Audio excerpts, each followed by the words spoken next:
রমজানে রোজা রাখো, তাকওয়া অর্জন করো। এক মাসের রোজার সাধনা দিয়া বাকি 11 মাসটা টাইট করে নাও। যেমন আল্লাহ বুঝায়, দেখ আসরের নামাজের পরে রোজাদারের পেটের মধ্যে এত প্রচন্ড ক্ষুধা, সামনে খানাও রেডি, খাইতে পারে, খায় না কেন?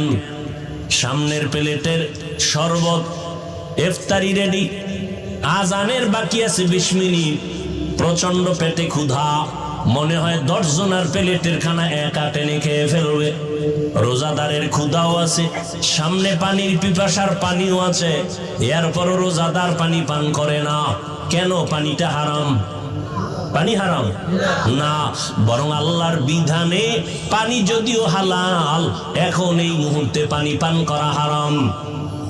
কেন? তুমি রোজা রাখছো আল্লাহর জন্য, আল্লাহর ভয়ে, এটাই তুমি সাধনা করো। বাকি 11